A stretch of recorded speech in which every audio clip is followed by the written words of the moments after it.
Celsius with an onshore wind here and perhaps the far northeast of England. The rain in the far northeast pushes through and eventually becomes confined to the northeast of the mainland of Scotland and the Northern Isles during the early hours of Wednesday. Otherwise, the showers elsewhere die away, but there'll be a lot of cloud remaining so that it's a gloomy start to Wednesday. Another mild start to the day, but a lot of mist and low cloud, particularly around southern and western shores.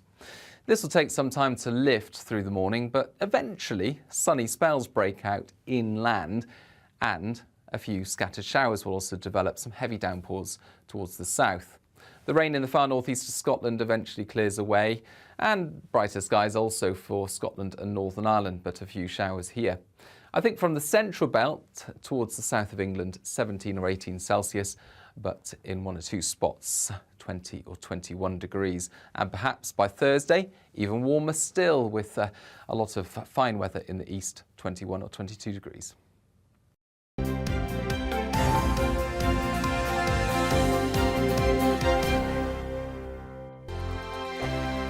Hello, I'm Michelle Dewberry, and you can join me every weekday 6 till 7 on Jubes and Kerr. Me and my panel will get stuck right into the day's events, and I can tell you, in fact, I can warn you, expect some robust debates, some strong opinions and perspectives from both sides of the fence. It's about you at home as well. I love to read out all of your comments, or at least as many as I can. So join me, Michelle Dewberry, Monday to Friday, 6 till 7 on Jubes and Kerr.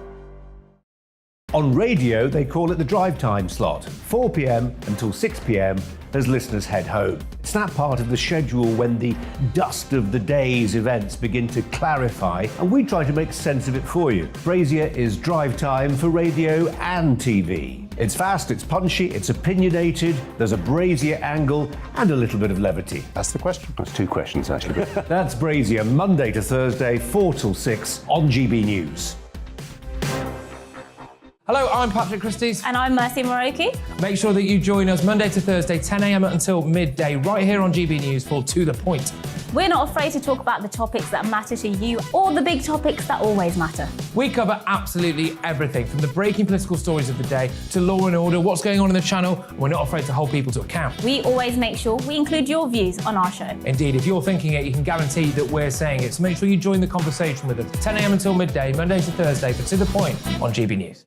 I'm Dan Wootton. Join me Monday to Thursday from 9 to 11 for the feistiest and most fun news debate on TV, where free speech reigns. I'll bring you a sharp take on the day's biggest stories, bombshell newsmaker interviews, and A-list guests. And I guarantee you, no spin, no bias, no censorship, and no reason to go to bed. That's Dan Wootton tonight, Monday to Thursdays from 9 on GB News.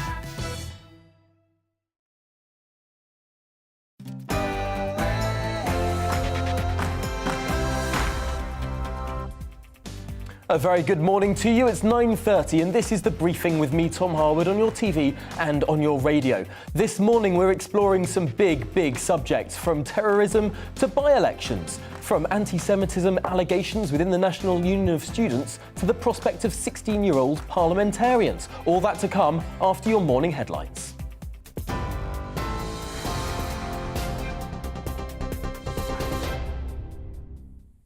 Good morning. It is 9:30. I'm Rosie Wright, here to keep you up to date. Now, the UK has warned that all options will be on the table when it comes to the West's response if Russia uses chemical weapons in Ukraine. The government says it's working urgently to verify claims that chemical weapons were used in an attack on the besieged city of Mariupol. It's after the Foreign Secretary described any such action as a callous escalation in the conflict. The Conservative MP Crispin Blunt has apologised and deleted a post having defended his fellow MP Imran Ahmed Khan after his sexual assault conviction. Crispin Blunt said Khan was the victim of a dreadful miscarriage of justice after the Wakefield MP was found guilty of sexually assaulting a 15-year-old boy in 2008. The Labour Party says Blunt's comments were completely inappropriate. Khan has since been expelled from the Conservative Party. The number of people on payroll rose by 35,000 between February and March. But the latest figures from the Office for National Statistics also show workers suffered the biggest fall in real pay for almost 9 years. Experts are warning wages will lag even further, with inflation expected to soar by the autumn. More people are said to be worried about their finances than they are about catching coronavirus. Nearly half of those surveyed by researchers at University College London say they don't feel in control of their money because of the rising cost of living, while only a third are concerned about getting coronavirus. You're up to date. We're on your TV, on 9 and DAB+ radio. Now let's head to Tom for this morning's briefing.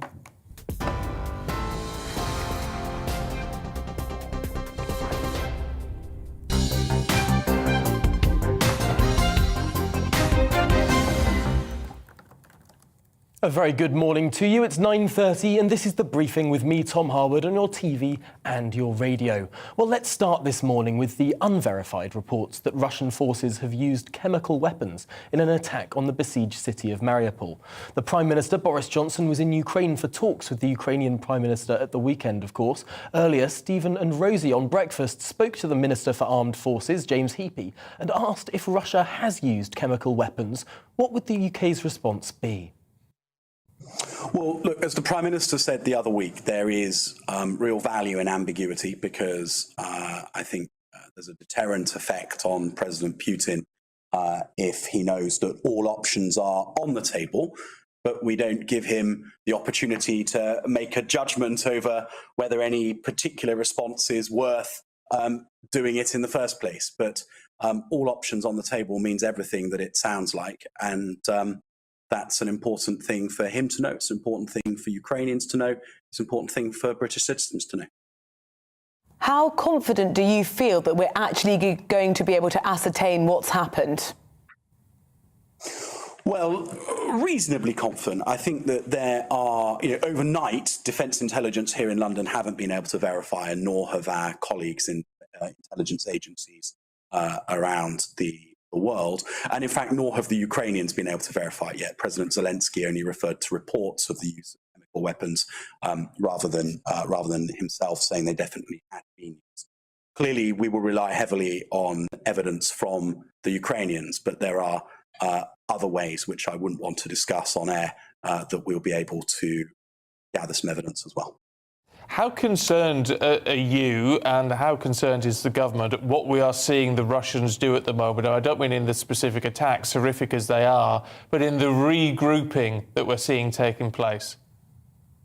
So I suppose it's an interesting answer because I'm concerned in that I think that the fighting that is going to happen this spring and this summer in the Donbass is going to be extremely violent and will be quite a big army on quite a big army.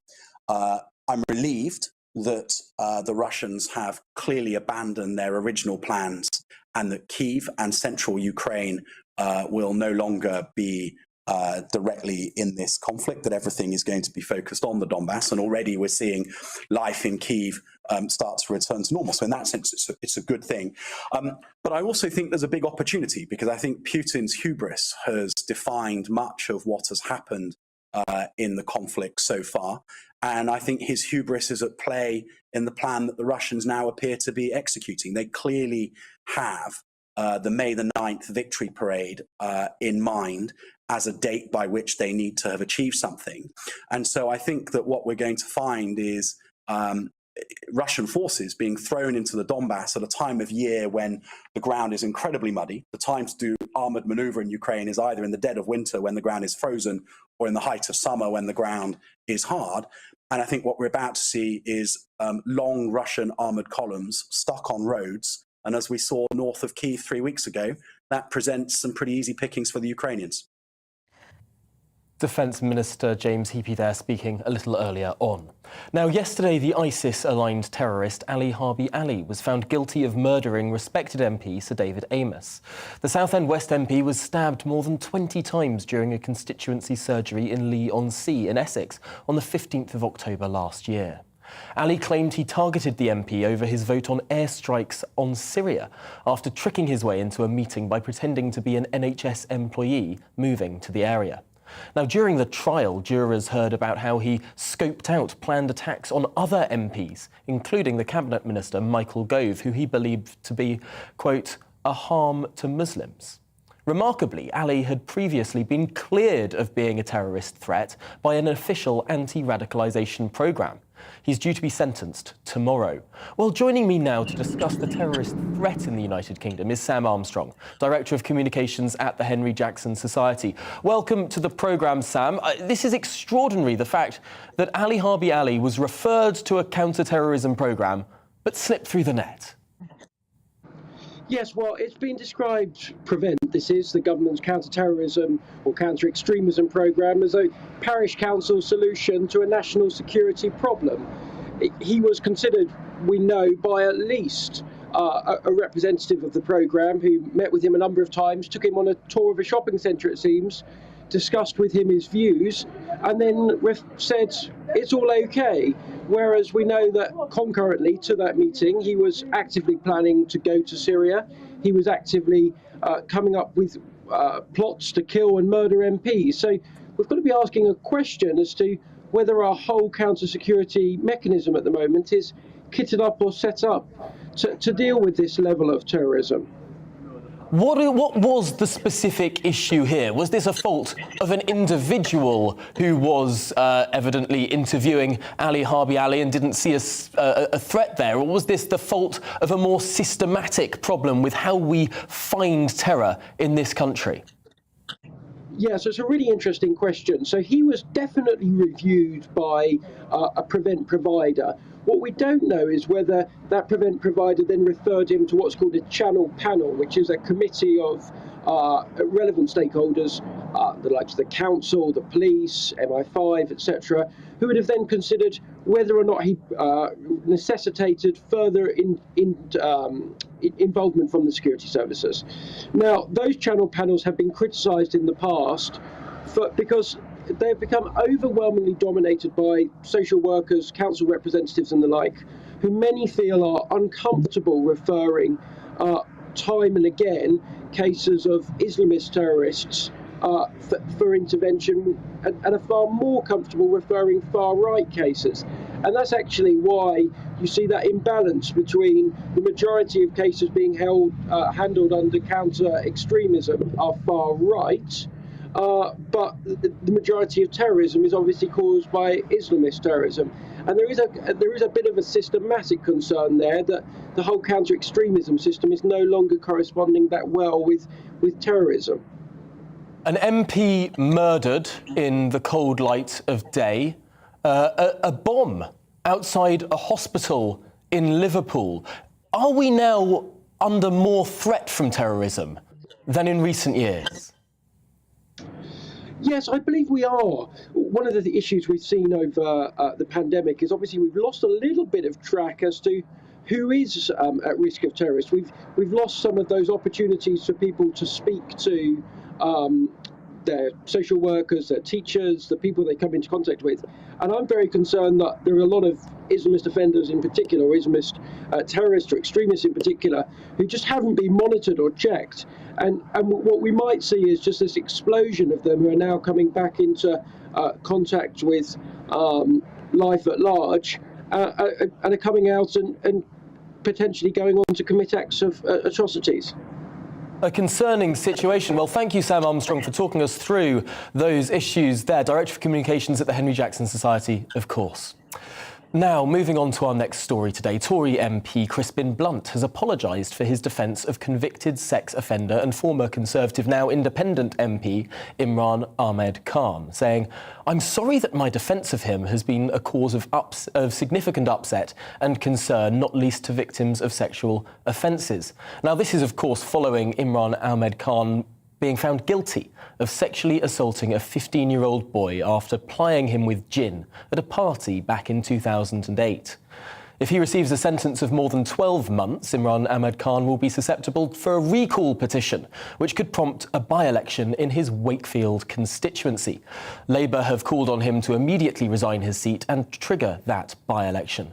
Well, joining me now is Professor Anand Menon, the director of the think tank The UK in a Changing Europe, a political expert and someone who's from Wakefield himself. So really, who better to speak to about the political situation in that particular city? Because it's a city that flipped from being Labour to Conservative in 2019, although it's not a traditional Red Wall constituency. It's potentially a bit wealthier than other areas. What are the dynamics at play here? Well, I mean, there are wealthy bits of Wakefield, Tom. Morning, by the way. But I mean, it's a very big constituency geographically, and there are pockets of wealth and pockets of real deprivation. I should just correct you on one of the things you said in your introduction, which is if he's sentenced to 12 months, then he has to step down as an MP. If it's less than 12 months, they can have a recall petition to see if his constituents want to get rid of him. But if it's 12 months, there's no choice in the matter. And that is potentially on the cards because it's a really quite serious assault. I've been reading some of the reports of this trial and the horror that the then 15-year-old, now in his late 20s, the victim had to go through seemed pretty stark. The dynamics at play here, though, are that Mr. Ahmed Khan is likely to put forward an appeal, which could take quite some time still. How do you see this playing out? Well, I mean, I don't know what's going to happen in the court process. From the news today, it sounds very much as if he intends to appeal. I don't know how long those processes take, but as you say, I think we're talking several months. So I don't think there's going to be either immediate sentencing or therefore an immediate by-election. But Wakefield is a fascinating place to be thinking about a by-election at the moment. It was one of those traditionally Labour seats that went Tory. I don't think Labour had lost it since the 1930s. There's a relatively slim majority of about 3,000. Wakefield voted over 60% for Brexit. So it's precisely, if you like, the sort of seat that Labour should be winning if they're serious about forming a government after the next election. And this, if there is a by-election in Wakefield, it will tell us rather more than the local elections will. The local elections next month are going to be in areas like London, are going to be in areas that the Conservatives actually didn't do that well in last time around, so potentially we won't see that much of a swing, perhaps. Whereas an area like Wakefield will reveal quite a lot. Although it's mid-term, aren't we expecting the Conservatives to lose seats mid-term? We would expect the Conservatives to lose seats mid-term, and given where the polling is now, that I think is going to be the expectation. But again, handle elections with care. It is very, very difficult to draw conclusions from one sort of election to another. So you're quite right. Drawing connections from local elections to potential general elections is problematic, but equally by-elections are different to general elections, and they're different not least because in by-elections you tend to see significantly lower turnout, as indeed we've seen in the by-elections we've had over the last couple of years. So they will tell us something, but the picture won't necessarily be crystal clear. It'll be interesting to follow. Of course, the Conservatives not yet calling for Mr. Imran Ahmed Khan to resign. I suppose they're waiting for that appeal process to go forward, but I would be very surprised if there wasn't significant pressure within the Conservative Party, which has, of course, already expelled Mr. Ahmed Khan, to push for that by-election. What should the Conservatives be doing right now? Well, I think what the Conservatives are doing is distancing themselves as a party from him. We, of course, as you were saying a minute ago, have people like Crispin Blunt who seem to be expressing support for him. But I think the rapidity with which Conservative Central Office came out and threw him out of the party speaks to the fact that they're now thinking ahead to who shall we have as a new candidate, and we need to distance ourselves from this sitting MP. Remember, Mr. Khan only became the candidate for Wakefield at the last minute because the first choice candidate had been deselected for sending offensive social media messages. It is remarkable. A lot of these snap election MPs have become rather unstuck, whether it's someone like Claudia Webb on the formerly Labour Party side, Imran Ahmad Khan on the formerly Conservative side, and of course in the last snap election parliament as well, there were some MPs who really ended up as independents and left as well. It's a really interesting time in our politics when we don't have that enough time really to weed through who may be selected for either party. I'm afraid we've run out to the end of this conversation now, but Anand Menon, thank you for talking us through the issues in Wakefield. Really interesting story there, both on the politics and the judicial. Thank you. Now to Scotland, where Nicola Sturgeon is opening the door to hosting the youngest lawmakers in the world, as her party plans to lower the age at which an individual may stand for election, right down the way to 16. While the voting age has already been lowered in Scotland to that age, currently only adults can stand for election. And before we discuss this in depth, I have to say that to me this reveals a remarkable ideological inconsistency.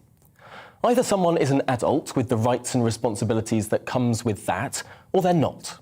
If the SNP wants to say 16-year-olds are adults now, then OK, but what about the gambling age, the drinking age, the driving age, the smoking age, the pornography age? The concept of the age of majority is one that sets out when a society agrees an individual has full legal capacity. Yet, while the SNP sees fit to allow 16-year-olds to literally make the law, elsewhere they've been moving in the other direction. The SNP recently unveiled plans to treat Scottish people under the age of 25 all as young offenders, avoiding proper prison sentencing for crimes committed. They say people under 25 do not have properly formed brains yet. And more than that, Nicola Sturgeon spent years pursuing a controversial plan to appoint a so-called named person to safeguard the welfare of every individual under the age of 18. And Nicola Sturgeon is reportedly considering plans now to raise the smoking age to 21. Frankly, make your minds up. The inconsistency here is remarkable. The SNP are now saying that 16-year-olds should be treated as children with underdeveloped brains and the need for guardians on the one hand, but that they must take on some of the most important jobs in the country on the other. In my view, if you want to see all 16-year-olds as adults, then fine, but bring down the age of majority thresholds to 16 as well. If you don't think that 16-year-olds are adults, however, and prefer that the gambling, drinking, driving, pornographic, all of these ages, you prefer those to be higher, then maybe don't put 16-year-olds in your legislature. Well, let's talk through this issue in greater depth now with Ross Thompson, former MSP for Aberdeen South and indeed former MP as well. Ross, you became an MSP at quite a young age. What's your reflection on that? Yeah, thanks for having me on, Tom. You're right, I was elected to the Aberdeen City Council in 2012 when I was in my mid-20s, elected to the Scottish Parliament in my late 20s, and in 2017 when I was elected to the Commons I turned 30, and even then people within my constituency, many of my colleagues considered me to be young then, thinking that at that age you should be off doing other things and you shouldn't be sitting in the House of Commons. So there are huge challenges that come even at the age of 30 when it comes to serving in Parliament, trying to build the trust of your constituents, organisations that you would have to deal with, whether that's businesses in the private sector, third sector charities too, so they have confidence in you too. It was always an ongoing challenge that you felt you had to justify yourself and prove yourself even at my age, let alone having to do it if you're still in your teenage years. It is remarkable seeing that this is something that's being pushed forward, although I suppose if you have votes at 16, doesn't it sort of look like a logical conclusion that people should also stand for election at the age of 16? I've heard that argument being made, but from my experience, it's very different. You know, it's easy to go down the street to your local polling station, think about who you want to vote for and put a cross in the box. That is hugely different to taking on the role of an elected member in Parliament, whether that's the Scottish Parliament or the UK Parliament. And I know, Tom, you know yourself from working with politicians up close, the real pressures that come with that job. It is not a normal real world job. It is very unusual with a very different set of demands.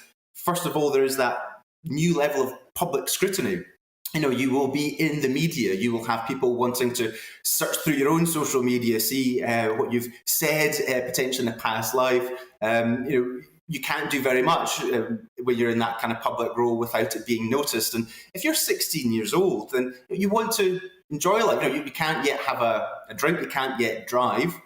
If you're elected to a 5-year term, at the time when you're turning 18 and wanting to have your first drink, wanting to be going out with friends to experience what it's like to be in a nightclub and the rest of it, to then celebrate your 21st, to think that you'd have to be so careful, you couldn't lead that kind of normal life. A lot of that fun that we all experience would be kind of taken away from you because there's different expectations, particularly within the public, within the media, about what people should be doing and how they should be conducting themselves in that kind of role. And there'd be a huge pressure on people who are aged 16 or 17 if they're to get elected to Parliament. And I think they would miss out on a whole swathe of their youth and some of the fun that we've all had when we've been that age. I do wonder whether the people that have come up with this idea just didn't have much fun themselves as young people and so want to snatch it away from other people. I'm afraid we're running to the end of the programme here, but Ross Thompson, thank you for talking us through that issue there. Really, really interesting issue in Scotland. Now, just finally, the Education Committee Chairman Robert Halfon has referred the National Union of Students to the Charity Commission over allegations of anti-Semitism. Mr Halfon wrote to the Commission to express his dismay over the behaviour of the NUS in regards to their treatment of Jewish students and the Jewish community's concerns regarding anti-Semitism. Higher Education Minister Michelle Donnellan yesterday said she was considering reporting to the NUS to the Commission as well, and that the government could suspend engagement with that organisation over these allegations. Well, joining me now to make sense of this is the journalist and campaigner against anti-Semitism, Jonathan Sacerdotti. Welcome to the programme. What exactly has gone on within the NUS over the last 12 months? Well, Tom, I think you know better than most what a joke the NUS can be. I believe you started out your political career with a satirical campaign to get elected there, and you did fairly well until the point at which the actual lack of functional democracy within the NUS stopped you getting further. Now, I'll say that when it comes to anti-Semitism, the NUS certainly seems to have a problem because we now have a president, for example, who's found to have tweeted an ancient Arabic battle cry, which refers to the killing and expulsion of Jews in 628 AD in Arabia, for example. But if only this were an isolated example, and it's not just about the last 12 months, by the way. There was this case within the last 12 months about the NUS inviting a very controversial rapper to one of their events who was deeply offensive to many Jewish students. When they complained, they were told that they could have a separate space set up for them to be in. So basically segregate the Jews so that they weren't offended by somebody that they found deeply offensive. It's this sort of disregard of Jewish students' concerns that makes people think that the NUS is an even bigger joke than perhaps they had thought before. It's caught up in all sorts of very far left student politics regarding international politics, international affairs, and perhaps isn't really doing enough for students themselves. So it's no wonder that Robert Halfon has now made this move to refer them to the Charity Commission.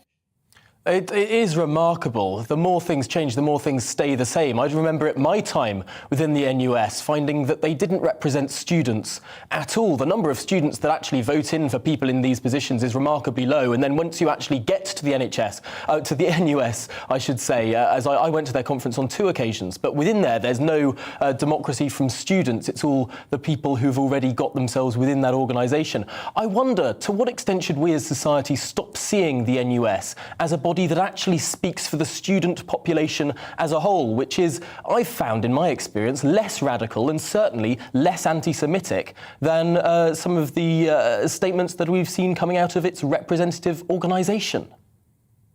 Well, I'm not sure many people in the nation do particularly see the NUS as speaking for the entirety of students across the country. I certainly never saw that, even all those years ago when I was a student. I just wasn't involved in it, nor most people I knew. I don't think most students are getting involved in this sort of thing, especially when it comes to the anti-Semitism. That's because most students just want to get on and have a good education. They've gone to university, for which they have to pay now. They're paying quite handsomely for it. They want their education. They don't want to be caught up in these sorts of ridiculous things going on in relation to international politics, in relation to anti-Semitism. I think that it's really symptomatic of the problem that the far left still has. Yes, Corbyn's gone away from the leadership of the Labour Party, but it seems that the NUS is still a bastion of that sort of far-left extremism when it comes to Jews and issues surrounding the Jewish community. But that just isn't okay, because even if many students and many grown-ups see it as a joke, the NUS does have a position of power, and Jewish students around the country who I speak to feel really unsafe in their universities. They don't feel that they can speak out, and they don't feel that they can really say what they want. Oh, I'm afraid we seem to have just reached the end of the programme there, but Jonathan Sacerdotti, thank you so much for analysing that really important issue there across university campuses and the way in which the government should or should not be engaging with the National Union of Students. Well, that's it for the programme today. Coming up, it's To The Point with Patrick and Mercy, but first, here's the weather. Hello, a very good morning to you. I'm Aidan McGivern from the Met Office. For many of us, Easter weekend is looking drier and brighter. But some weather to talk about today, some wet weather moving up from the south around an area of low pressure which sits to the southwest of the UK. Ahead of this area of rain moving up from the south, there's also another band of rain clearing north across the far north of Scotland. That eventually peters away, and then for many it's a case of showers or outbreaks of more persistent rain moving north through the day, so that by the afternoon, much of central and eastern Scotland, northern and central as well as eastern England sees more persistent rain, whilst Northern Ireland, Wales and the southwest brighten up with some sunshine coming through. Feeling warm in that sunshine, but also the sunny spells helping to set off a few more heavy downpours. But it will feel cold, I think, for the east coast of Scotland, 8 Celsius with an onshore wind here, and perhaps the far northeast of England. The rain in the far northeast pushes through and eventually becomes confined to the northeast of the mainland of Scotland and the Northern Isles during the early hours of Wednesday. Otherwise, the showers elsewhere die away, but there'll be a lot of cloud remaining, so that it's a gloomy start to Wednesday. Another mild start to the day, but a lot of mist and low cloud, particularly around southern and western shores.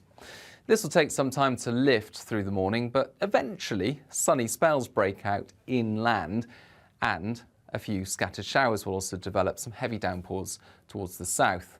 The rain in the far northeast of Scotland eventually clears away, and brighter skies also for Scotland and Northern Ireland, but a few showers here. I think from the central belt towards the south of England, 17 or 18 Celsius, but in 1 or 2 spots, 20 or 21 degrees. And perhaps by Thursday, even warmer still, with a lot of fine weather in the east, 21 or 22.